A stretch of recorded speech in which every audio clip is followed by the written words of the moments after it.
Hi. ഞാനെപ്പോഴും വിചാരിക്കും ഈ സൂഫിസത്തെ പറ്റി എന്തെങ്കിലും വീഡിയോ ചെയ്യണമെന്ന്. കാരണം എനിക്ക് ഭയങ്കര ഇഷ്ടമുള്ളൊരു സബ്ജക്റ്റാണ്. എന്താ പറയുക, ഒരു ഗ്രേറ്റ് പ്രാക്ടീസ് ആണെന്നൊക്കെ പറയാം. അങ്ങനെ എപ്പോൾ അതിനെപ്പറ്റി ഒരു വീഡിയോ ചെയ്യണമെന്ന് ഇങ്ങനെ ആലോചിച്ചുകൊണ്ടിരുന്ന സമയത്താണ് ഈ റുമിയെ പറ്റി ഓർത്തത്. അപ്പോൾ റുമിയെ പറ്റി സംസാരിക്കാമെന്ന് വെച്ചു. ജലാലുദ്ദീൻ മുഹമ്മദ് റുമി. നിങ്ങളെല്ലാവരും കേട്ടിട്ടുണ്ടാവും അദ്ദേഹത്തെ പറ്റി. അദ്ദേഹത്തിൻ്റെ ഒരു കവിതയെങ്കിലും വായിച്ചിട്ടുണ്ടാവും. ഒന്നും വായിച്ചിട്ടുണ്ടെങ്കിൽ അദ്ദേഹത്തിൻ്റെ ഒരു കോട്ടെങ്കിലും കേട്ടിട്ടുണ്ടാവും അല്ലേ. റുമി എനിക്ക് തോന്നുന്നു തജകിസ്ഥാനിലാണ് ജനിച്ചത്. അവിടെ തന്നെയാണ് അദ്ദേഹം ജീവിച്ചത്. എനിക്ക് തോന്നുന്നു പ്രസൻറ്റ് ടർക്കിയിലാണ് അദ്ദേഹം മരിച്ചത്. തജകിസ്ഥാൻ എന്ന് പറയുമ്പോൾ പഴയ തജകിസ്ഥാനാണ്. ഇന്ന് അതിൻ്റെ ബോർഡറിലൊക്കെ വ്യത്യാസം വന്നിട്ടുണ്ട്. ഇന്നത്തെ പ്രസൻറ്റ് ടർക്കിയിലാണ് അദ്ദേഹം മരിച്ചത്. അദ്ദേഹം ഒരു ഇസ്ലാമിക് ഗോൾഡൻ ഏജിലാണ് ജീവിച്ചതെന്ന് പറയാം. അതായത് ഇസ്ലാമിൻ്റെ ഏറ്റവും സുവർണ്ണകാലം. ഇന്ന് ഇസ്ലാമിൻ്റെ സുവർണ്ണകാലം ഇല്ല. ഇന്ന് ഇസ്ലാം റിലീജിയൻ എന്ന് പറയുന്ന ഒരു ജയിലായി മാറിപ്പോയ ഒരു കാലഘട്ടമാണ്. പണ്ടങ്ങനെ ആയിരുന്നില്ല. അതിനുശേഷം നമുക്ക് എല്ലാ റിലീജിയൻ്റെയും ഒരു ഗോൾഡൻ ഏജ് ഉണ്ടായിരുന്നു കേട്ടോ. ഇപ്പം മെജോറിറ്റി റിലീജിയനും ഇന്ന് ഗോൾഡൻ ഏജ് ഇല്ല.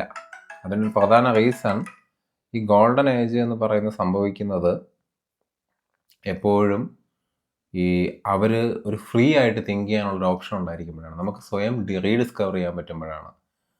നമ്മുടെ ഉള്ളിലെ ഒരു ആത്മീയപരമായിട്ടുള്ള കാര്യം നമ്മുടെ റിയൽ ലൈഫിലും സയൻറ്റിഫിക്കായിട്ടും ഒക്കെ ഉപയോഗിച്ച് ലൈഫും നമ്മുടെ സോളും ബെറ്റർമെൻറ്റിലോട്ട് പോകുമ്പോൾ സംഭവിക്കുന്ന ഒരു സ്റ്റേറ്റിനെയാണ് ഏതൊരു റിലീജിയൻ്റെയും ഗോൾഡൻ ഏജ് എന്ന് പറയുന്നത്. അതേസമയം ഇന്ന് മെജോറിറ്റി റിലീജിയനും ഗോൾഡൻ ഏജ് ഇല്ല. ഇന്ന് എല്ലാ റിലീജിയനും നോക്കുന്നത് അവരുടെ റിലീജിയൻ വളർത്താനും അവരുടെ ഒരു ഇൻഫ്രാസ്ട്രക്ചർ ഓഫ് ദ ജയിലിങ്ങനെ ഡെവലപ്പ് ചെയ്യാനും അതിനകത്തേക്ക് മാക്സിമം ആളുകളെ കൊണ്ടുവരാനും അത് കാരണം ഉണ്ടാകുന്ന ഫിനാൻഷ്യൽ ബെനിഫിറ്റ് മാത്രം നോക്കുന്ന ഒരു കാലഘട്ടത്തിലാണ് നമ്മളിപ്പോൾ ജീവിക്കുന്നത്. ഇനി റുമിയുടെ ഭാഗ്യം കൊണ്ട് അയാൾ ജീവിച്ച ആ കാലഘട്ടത്തിലായിരുന്നില്ല. അദ്ദേഹത്തിൻ്റെ ലൈഫ് സ്റ്റോറി ഒന്നും ഞാൻ ഫുള്ളായിട്ട് പറയാൻ ഉദ്ദേശിക്കുന്നില്ല. എങ്കിലും ഒരു ഇമ്പോർട്ടൻറ്റ് പോയിന്റ് പറയാം. ഇമ്പോർട്ടൻ്റ് ആയിട്ടുള്ള ചില കാര്യങ്ങൾ പറയാം. അതിൽ ഒന്നാമത് അദ്ദേഹം ഒരു മെവ്ലാന ട്രഡീഷൻ ഫോളോ ചെയ്തത്. മെവ്ലാന എന്ന് പറയുന്നത് ഒരു സൂഫി ഡാൻസ് നിങ്ങൾ കണ്ടിട്ടുണ്ടാവുമെന്നാണ് വിചാരിക്കുന്നത്. ഇങ്ങനെ നിന്നിട്ട് ഇങ്ങനെ കറങ്ങുന്ന ദേവഋഷിമാർ ചെയ്യുന്ന ആ ഒരു ഡാൻസ് പ്രാക്ടീസ്, സമ എന്ന് പറയുന്ന ഒരു ഡാൻസ് പ്രാക്ടീസ്. റുമിയൊക്കെ ആ ഒരു പാത്ത്, ആ ലിനേജ് ഫോളോ ചെയ്ത ആൾക്കാരാണ്.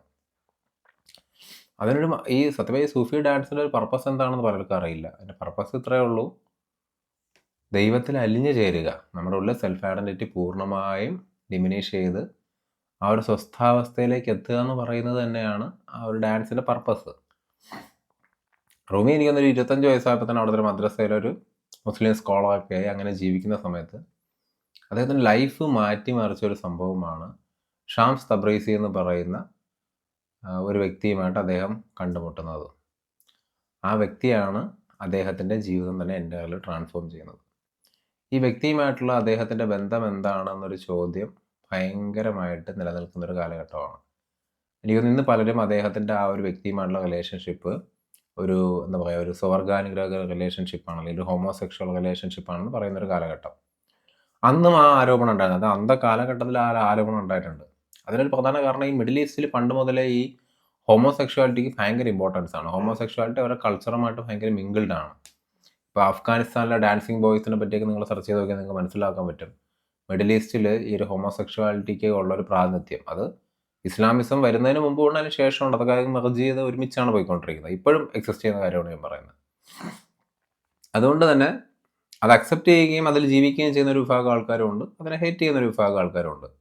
ഈ റുമി ഓൾറെഡി മാരീഡും മക്കളൊക്കെ ഉണ്ടായിരുന്നതാണ്. അപ്പോൾ അദ്ദേഹത്തിൻ്റെ ജീവിതത്തിലേക്ക് ഈ ഷാംസ് തബ്രീസി എന്ന് പറയുന്ന ഒരു വാണ്ടറിങ് ദേവഋഷി, ഒരു അലഞ്ഞു തിരിയുന്ന ഒരു സൂഫി സന്യാസി കടന്നു വരികയും അദ്ദേഹത്തിന് കുറച്ച് പ്രായമുണ്ട്. അദ്ദേഹവുമായിട്ട് ഇദ്ദേഹം വളരെ അഡിക്റ്റഡായി മാറി. അപ്പോൾ ഇതിനെ സമൂഹം മൊത്തത്തിലൊരു വല്ലാത്ത രീതിയിലാണ് കണ്ടത്. അത് കഴിഞ്ഞ് ഒരു ദിവസം അവർ സംസാരിച്ചുകൊണ്ടിരിക്കുന്ന വേളയിൽ ആരോ അദ്ദേഹത്തെ വിളിക്കുകയും അദ്ദേഹം ദാ വരുന്നെന്ന് പറഞ്ഞ് പുറത്തേക്ക് പോയി പിന്നെ ഒരിക്കലും തിരിച്ചു വന്നില്ല ഷാംസ്. അത് എന്ത് കാരണമാണെന്ന് ആർക്കും അറിയില്ല, റുമിക്കും അറിയില്ല. അദ്ദേഹം കുറച്ച് നാൾ അദ്ദേഹത്തിന് വെയിറ്റ് ചെയ്തു. പിന്നീട് അദ്ദേഹം മരിച്ചു എന്ന് അദ്ദേഹം അക്സെപ്റ്റ് ചെയ്ത്. പിന്നെ അദ്ദേഹം അങ്ങോട്ട് കറുത്ത വസ്ത്രമാണ് ധരിച്ചിരുന്നത് അദ്ദേഹത്തിൻ്റെ മരണത്തെ മോൺ ചെയ്യാൻ വേണ്ടി. പിന്നീടാണ് റുമിയുടെ ഏറ്റവും മഹത്തായ കൃതികളൊക്കെ ഉണ്ടായത്. പലതും ഷാംസിനെ പറ്റി തന്നെ ഒരു വലിയ കൃതി അദ്ദേഹം എഴുതിയിട്ടുണ്ട്. പിന്നെ അല്ലാതെ കുറേ കൃതികൾ എഴുതിയിട്ടുണ്ട്. ഈ ഷാംസിനെ കൊന്നത് റുമിയുടെ മൂത്ത മകനാണെന്നൊരു ആരോപണം പണ്ടേ ഉണ്ട്. അതായത് അച്ഛൻ്റെ ഈ ഒരു റിലേഷൻഷിപ്പ്, മറ്റൊരാളുമായിട്ടുള്ള ഒരു ഹോമോസെക്ഷൽ റിലേഷൻഷിപ്പ് അക്സെപ്റ്റ് ചെയ്യാതെ അവരുടെ ഫാമിലിയിൽ നിന്ന് മാറിപ്പോകുന്നു എന്ന് മനസ്സിലാക്കിയത് കൊണ്ട്, അല്ലെങ്കിൽ നാണക്കേട് കൊണ്ട് കൊന്നു എന്നാണ് ചരിത്രത്തിൽ പറയുന്നത്. അങ്ങനെയല്ല എന്ന് പറയുന്ന തിയറീസ് ഉണ്ട്. ഇപ്പോൾ it is not provable now.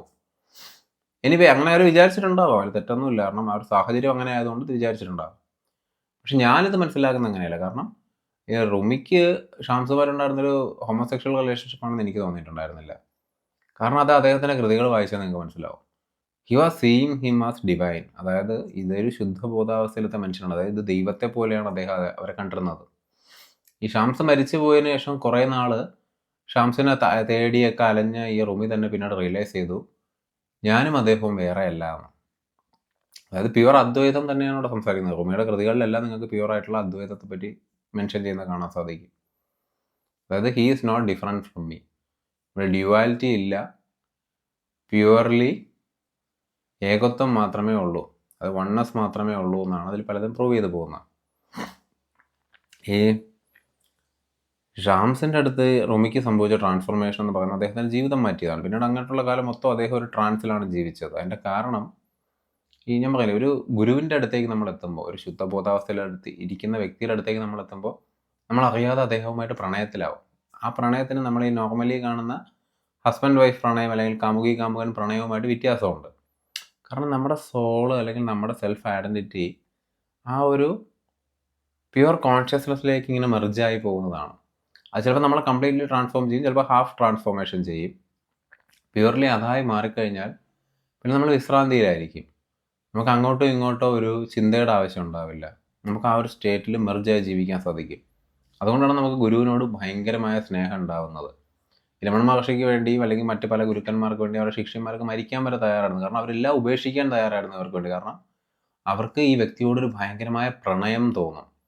അപ്പം നേരത്തെ നമ്മൾ മനസ്സിലാക്കുന്ന നോർമൽ പ്രണയവുമായിട്ടല്ല ഇതിനെ കണക്കാക്കണം. ഇതൊരു അൺകണ്ടീഷണൽ ലവ് ആണ്. We will do anything for them. നമുക്ക് അവർക്ക് വേണ്ടി എന്തും ചെയ്യും. നമ്മൾ അവരിൽ ഒരു പാർട്ടാണ് നമ്മളെന്ന് അവർക്ക് തോന്നും. തിരിച്ച് അവർക്കും അങ്ങനെ തന്നെ ആയിരിക്കും തോന്നുന്നത്. കാരണം അവർക്ക് ഓൾറെഡി അറിയാം വി ആർ നോട്ട് ഡിഫറെൻ്റ് എന്നുള്ള കാര്യം. ഇത് തന്നെയാണ് റുമിയുടെ കാര്യത്തിൽ സംഭവിച്ചിട്ടുള്ളത്. അദ്ദേഹം ഷാംസിൽ അലിഞ്ഞു ചേർന്നു. അദ്ദേഹം പ്യുവറായിട്ടുള്ള ഒരു ആത്മീയതയിലേക്ക് വീണ് കഴിഞ്ഞു. പ്യുവർ കോൺഷ്യസ്നസിൻ്റെ ഭാഗമായി അദ്ദേഹം മാറുകയാണ്. അദ്ദേഹം എഴുതിയ കോട്സുകളൊക്കെ വായിച്ചു കഴിഞ്ഞാൽ ജീവിതത്തിൻ്റെ അല്ലെങ്കിൽ കർമ്മയുടെയൊക്കെ ചില മഹത്തായ റെവലേഷൻസ് നിങ്ങൾക്ക് കാണാൻ സാധിക്കും. അതായത് വാട്ട് യു ആർ സീക്കിങ് ഈ സീക്കിങ് യു. നിങ്ങൾ എന്താണോ തേടുന്നത് നിങ്ങളെയും തേടുന്നുണ്ട്. അത് നിങ്ങളുടെ അടുത്തോട്ട് വരാൻ വേണ്ടി അതും വെയിറ്റ് ചെയ്യുകയാണെന്നുള്ള ഒരു ചോദ്യം അല്ലെങ്കിൽ ഒരു കോട്ട്, അത് നമ്മൾ മനസ്സിലാക്കണം. അത് നമ്മൾ റിയൽ ലൈഫിൽ നമുക്ക് അപ്ലൈ ചെയ്യാൻ പറ്റുന്ന കാര്യങ്ങളാണ് ഇതൊക്കെ. അതുപോലെ അതിൽ തന്നെ ഒരു കോട്ട് എനിക്ക് ഓർമ്മയിലേക്ക് എന്താ പറയുക, you are N entire Ocean in A drop. അതായത് ഒരു കടലിൽ നിന്ന് ഒരു തുള്ളി വെള്ളം എടുത്തു കഴിഞ്ഞാൽ മുഴുവൻ കടലും ആ ഒരു തുള്ളിയിലുണ്ട്. നിങ്ങളതുപോലെയാണ്. മനസ്സിലായോ? ഈ പ്രപഞ്ചം ഒരു കടലാണെങ്കിൽ അതൊരു വെള്ളത്തുള്ളിയാണ് നമ്മളെന്ന് വിചാരിക്കുക. ആ വെള്ളത്തുള്ളിയിൽ മൊത്തം കടലുണ്ടതുപോലെ തന്നെ ഈ ഫുൾ പ്രപഞ്ചവും നിങ്ങളെന്ന് പറഞ്ഞ ഒരു വ്യക്തിയുടെ അകത്തുണ്ട്. അതുപോലെ ഒരുപാട് മഹത്തായ റിവലേഷൻസ് റിയലൈസ്. ഇതൊരു ശുദ്ധബോധാവസ്ഥയിൽ എത്തിയ ഒരു വ്യക്തിക്ക് മാത്രം പറയാൻ കഴിയുന്ന കാര്യങ്ങളാണ് അദ്ദേഹത്തിൻ്റെ കോട്സ്. ഇരിക്കുന്ന അദ്ദേഹത്തിൻ്റെ മൻസാവി എന്ന് പറയുന്ന ബുക്ക് ഒരു ഈക്വൽ ടു ഖുറാനായിട്ടാണ് തജിക്കിസ്ഥാനിലൊക്കെ കാണുന്നത്, അല്ലെങ്കിൽ ടർക്കിയിലൊക്കെ കാണുന്നത്. ഇറ്റ് ഈസ് ഈക്വൽ ടു ഖുറാൻ, അല്ലെങ്കിൽ ഖുറാന് തൊട്ട് താഴെ നിൽക്കുന്ന ബുക്കായിട്ടാണ് കാണുന്നത്, അല്ലെങ്കിൽ റുമീസ് ഖുറാനായിട്ടാണ് അതിനെ കാണുന്നത്. അതുപോലെ ഒരുപാട് റൈറ്റിങ്സ്, അദ്ദേഹത്തിൻ്റെ ടീച്ചിങ്സ് ഒക്കെ ഭയങ്കര മഹത്തായതാണ്. ഇന്ന് എനിക്കൊന്ന് ഏറ്റവും കൂടുതൽ ട്രാൻസ്ലേറ്റ് ചെയ്യപ്പെട്ടതും സെല്ല് ചെയ്യപ്പെട്ടതുമായിട്ടുള്ള ഒരു മുസ്ലിം സ്കോളർ അല്ലെങ്കിൽ ഒരു ഇസ്ലാം ബുക്സ് എല്ലാം ഇദ്ദേഹത്തിൻ്റെ തന്നെയാണ്. അതിൽ യാതൊരു മാറ്റവും. എനിക്കൊന്ന് ഇപ്പോൾ അത് അമേരിക്കയിലൊക്കെ ഏറ്റവും കൂടുതൽ ട്രാൻസ്ലേറ്റ് ചെയ്ത് പോകുന്ന അദ്ദേഹത്തിൻ്റെ വർക്ക്സാണ്. Both on Islamic circles and other circles. It happens. അതൊരു ഈ ശുദ്ധബോധാവസ്ഥയുടെ ഒരു ശക്തിയാണ്. കാരണം ഇത്രയും അദ്ദേഹം 1200-കളിലാണ് ജീവിച്ചിരുന്നത്. 1200 AD ആ സമയത്താണ് ജീവിച്ചിരുന്നത്. അതിൽ നിന്ന് ഇന്നത്തെ കാലഘട്ടത്തിലേക്കും പാസ് ചെയ്ത് പോകുന്ന ആ ഒരു വിസ്ഡം ഉണ്ടല്ലോ, അത് അന്ന് അദ്ദേഹം ക്രിയേറ്റ് ചെയ്ത ആ ഒരു സെൽഫിൻ്റെ വൈബ്രേഷനിൽ സംഭവിക്കുന്നൊരു കാര്യമാണ്. അദ്ദേഹം ഒരു ഹോമോസെക്ഷൽ ആയിരുന്നു, അപ്പോൾ ഇതൊക്കെ അങ്ങനെ കണ്ടാൽ മതി എന്ന് ആരോപിക്കുന്നവർ ഇന്നും ജീവിച്ചിരിപ്പുണ്ട്. അന്നുണ്ടായിരുന്നു, ഇന്നും ഉണ്ടായിരുന്നു. It doesn't matter. അതിനകത്തുള്ള ആ ഒരു ഗ്ലിംസ്, ആ ഒരു പ്യൂരിറ്റി, ആ ഒരു മഹത്തായ കാര്യം നമ്മൾ അക്സെപ്റ്റ് ചെയ്യണം. ഈ അദ്വൈതം എന്ന് പറഞ്ഞ കൺസെപ്റ്റ് പലപ്പോഴും ഇസ്ലാമിക് റിലീജിയൻ അക്സെപ്റ്റ് ചെയ്യാൻ റെഡിയായിട്ടുള്ള കാര്യമൊന്നുമില്ല. അനൽ ഹക്ക് എന്ന് പറഞ്ഞതിൻ്റെ പേരിൽ ഒരു സൂഫിയെ തലവെട്ടിയ രാജ്യമാണ് സൗദി അറേബ്യ. അതുപോലെ അതായത് ഞാനും ദൈവവും ഒന്നാണ് തിരിച്ചറിയുന്ന ഒരു വ്യക്തിയെ കണ്ടോ ഇവൻ സ്വയം ദൈവമാണെന്ന് പറഞ്ഞ് ഇവിടെ ആളെ കൂട്ടാൻ നോക്കുന്നു, ഇവനല്ല ദൈവം, അള്ളാഹു വേറൊരാളായിട്ട് മാറി എവിടെ ഇരിക്കുകയാണെന്ന് വിചാരിക്കുന്ന ഇടുങ്ങിയ മനോഭാവത്തിൽ ജീവിക്കുന്നവർക്ക് ഇത് അക്സെപ്റ്റ് ചെയ്യാൻ പറ്റില്ല. കാരണം ആ ഒരു ജയിലായിട്ട് റിലീജിയനെ കാണുന്നവർക്ക് ഇതിൽ നിന്ന് പുറത്തു വരാൻ വലിയ ബുദ്ധിമുട്ടാണ്.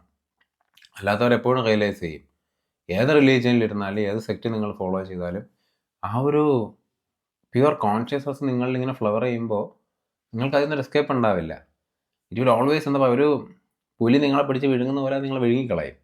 അപ്പോൾ പിന്നെ നിങ്ങൾക്ക് ഈ റിലീജിയൻ്റെ കെട്ടുപാടുകളോ രാജ്യത്തിൻ്റെ നിയമങ്ങളോ ഒന്നും നിങ്ങളെ പിടിച്ചു ചേർത്തില്ല. You will be so free. അതുകൊണ്ട് നിങ്ങൾക്ക് മരിക്കേണ്ടി വന്നാലും നിങ്ങൾക്ക് വലിയ കെയർ ഒന്നും ഉണ്ടാവില്ല. Will just be okay. അത് തന്നെയാണ് റുമി അങ്ങനെ ജീവിച്ച് ആ ഒരു ശുദ്ധബോധാവസ്ഥയിൽ ജീവിച്ച് മരണപ്പെട്ടു. അദ്ദേഹത്തിൻ്റെ ഗുരുവിന്, അദ്ദേഹത്തെ സ്നേഹിച്ച് അദ്ദേഹത്തെ സ്നേഹം പഠിപ്പിച്ച ഗുരുവിന് എന്ത് സംഭവിച്ചെന്ന് ഇപ്പോഴും ആൾക്കറിയില്ല. അദ്ദേഹം കൊല്ലപ്പെട്ടതായിരിക്കാമെന്ന് ഞാനും വിചാരിക്കുന്നു. മോസ്റ്റ് പ്രോബബ്ലി ഈ ഒരു സദാചാരത്തിൻ്റെ കണ്ണുകളിലൂടെ യാഥാർത്ഥ്യം മനസ്സിലാക്കാതെ നോക്കുന്ന മനുഷ്യന് സംഭവിക്കുന്ന കാര്യങ്ങളാണ് ഇതൊക്കെ. എൻ്റെ ഒരു ഇന്നർ ഫീലിംഗ് അദ്ദേഹം കൊല്ലപ്പെട്ടു എന്ന് തന്നെയാണ്. I feel sorry for you. Anyway, നിങ്ങൾക്കും റുമിയുടെ കവിതകൾ വായിക്കാൻ സാധിക്കട്ടെ. എനിക്കൊന്നൊരു ഈ റുമിയുടെ ഇംഗ്ലീഷ് ട്രാൻസ്ലേഷൻ അല്ലെങ്കിൽ മലയാളം ട്രാൻസ്ലേഷൻ ഒരു പ്രത്യേകത എന്താണെന്ന് വെച്ച് കഴിഞ്ഞാൽ ഭയങ്കര സിമ്പിളാണ്.